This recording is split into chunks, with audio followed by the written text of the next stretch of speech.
Hey everyone, welcome back to Upside Down Data. So today I want to give another update about Quant because it remains one of the best performing assets in the crypto space during this rally out of the lows from June. So we can see that if we just look at the charts, it's pretty wild what Quant has been able to do, up as much as 230%, currently up over 174% as I record this video right now. Very impressive numbers, relative to something like Bitcoin, which hasn't gotten anywhere close to 100% off the lows, and even more impressive than Ethereum, which actually has cleared over 100% off the lows.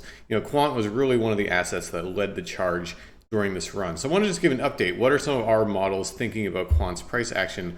What are some things that we can see in the data? So let's go ahead and switch over to those charts now. So showing you here the upside downside potential indicator for Quant, the UDPI. So this quantifies risk basically. So showing you the Quant price action color coded to the UDPI level. So this would be red would be high risk, and then down into the deep greens would be low risk. And you see it does a good job of quantifying risk in Quant across time. And we can see this if we just look over at the raw output of the model across time. So the yellow here is the Quant price, white is the UDPI level across time. And so you can see that Quant had gotten down to quite a low risk level, not too long ago. We were down below -3, almost down to -4, really places that we hadn't seen since the bottom of this rundown into the March 2020 crash. And then Quant was basically up only from there. And then we really got kind of the first bear market that Quant has experienced. Some might argue that this is a bear market, but in the crypto space, in a kind of a cyclical way, the crypto market in general was in more of a bullish move during this point. This is the first kind of crypto bear market that Quant has experienced.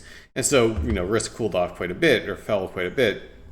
Now we've really shot off to the upside. And in fact, with this really impressive move Quant has put in, we're actually above 1 on the long-term UDPI, which is actually remarkable in some ways because most other assets are still in the negatives. It really just shows that Quant has been performing quite well to be able to chew up that much of its realistic upside potential in even on the long-term UDPI, registering that change coming up through here.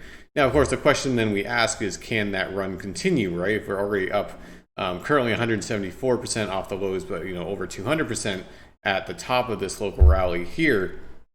Can this continue to run? Can it not? Obviously time will tell. Certainly, from the long-term perspective, there is still realistic upside that is plausible here. But given the fact that we're still in relatively bearish kind of macro standing, kind of bearish macro footing, getting to 1 on the long-term UDPI seems like a place where it might make sense for us to cool off. And we can actually see that in the past, Quant has kind of respected this level oftentimes, except for this final kind of bull-off peak that we got in this ultimate bull rally here leading to the correction. So from that perspective as well, finding resistance at 1 makes a lot of sense. Now, it doesn't mean that Quant has to just crash off in price. It could do something like back here where it kind of chops sideways. But I think that it's quite likely that the main meat of this move has played out, unless we get a big impulsive move into the crypto space that sends all crypto higher, in which case I would expect Quant to join that party and continue moving. But, as it is, I think Quant having reached a local kind of top, or at least having to consolidate, makes a lot of sense, especially as we've re-entered this kind of same zone here, which makes sense that it would also act as resistance just from a technical perspective. So from a risk level perspective, that's kind of what I'm seeing here, that there would be room to run should another kind of impulse hit the crypto market. But on its own, I suspect Quant has likely kind of exhausted most of its fuel in this run. Could be wrong, but that's just my the way I'm leaning looking at these data. Now, there's some other things that we can look at as well to get an idea of what Quant's doing. So we can look at the market direction classifier, or MDC. This is another model we have on the channel that basically just looks at how an asset has been behaving in the recent past, and then it creates a critical level that if the asset can stay above that critical level, that's bullish. Just below, that's bearish. And so generally speaking, bull markets are characterized by a heck of a lot more green than red. And even if you do dip into the red, it tends to be very short-lived and you're just quickly back above it. A day, 2 days, maybe a little bit more, but then you're back up in the green. Whereas bear markets, kind of these bearish times, are spending a lot more time in the red than in the green. And so we just flipped to a more decisive, green footing, bullish footing. You're like really back towards the beginning of this big move that we ended up seeing. And we're still above the critical level by a fair amount. And so from this perspective, having a bullish outlook on quant is still reasonable for the model's perspective. It sees a bullish outlook being more reasonable than a bearish outlook right now. So that's, I think, a point in the favor of the bulls. Now, obviously, that doesn't mean that quant can't just fall back down and slice through the critical level, at which point a bearish outlook would become more plausible. But that hasn't happened. We're still well above the critical level. Therefore, this model thinks that a bullish outlook is still quite reasonable.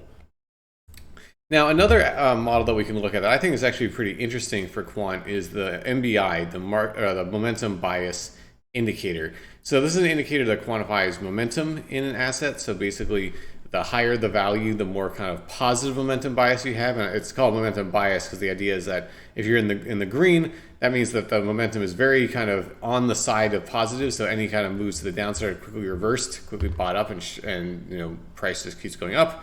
Whereas when you're in the red, bearish momentum bias, then momentum is really dragging price down with it, and you can see that end up playing out. Now, what's interesting to note here is that in kind of this run that we began here, we flipped into a bullish momentum bias kind of regime here. I've actually spent a decent amount of time up here. And the one thing that's notable about that is that that's the kind of thing that you want to see before thinking that maybe a reversal to the more bullish footing is reasonable. We've talked about this with other assets in the past. What you don't want to see is something like what happened here, where you just get above zero, try to establish a positive momentum bias, then just dip right back down to the red. That tends to just be a continuation of a bear market when you see that. You get up and then you just go crashing right back down. Bitcoin does this. You see it happening with Ethereum. All these different assets have this same kind of behavior you'll see in a bear market, where you'll have negative momentum bias. There's a bear market rally that kind of pokes your head above zero, but then it just gets sold off and you end up falling down even lower, oftentimes setting in a new low. Now, it's notable we've been spending some considerable time up here, and quant's really one of the few assets, at least the ones that I've been looking at, that has been spending a decent amount of time in positive momentum bias territory here. Now, that's notable, right? Now, the one thing that's important to keep in mind is that, I don't think that quant will be able to go on its own bull run on its own without the rest of the crypto market supporting it, at least to some degree. So that's one thing to keep in mind here, that even though quant has been putting in, more and more time in positive momentum bias territory, if the rest of the crypto market decides to nuke, kind of dump, I don't think quant's going to be saved from that. But of course, if quant can kind of continue this, it might be one of the first movers, one of the early movers to start setting in this positive momentum, and then be something that can then herald in a more bullish move later on. So it's just interesting to note this, right? I think quant is showing a lot more strength than a lot of other assets right now. And so even if we do nuke down, that in and of itself is useful information, because oftentimes things that perform better in bearish times oftentimes then perform quite well once bullish times ultimately do come back. So quant is, in my opinion, one to watch. So I don't know if we're about to go ripping off, on a crazy bull run. MDC says a bullish outlook is reasonable, but then also I think the main meat of this move is likely played out, just looking at the risk level and some other factors. But certainly the amount of strength that quant has been putting into the market, or the strength has been showing in this kind of bearish time, is notable. And certainly quant is going to be one I'm going to be watching going forward. All right, if you like the content, remember to subscribe to the channel, give the video a like and follow us on Twitter. A lot of updates, better indicators, and more over there.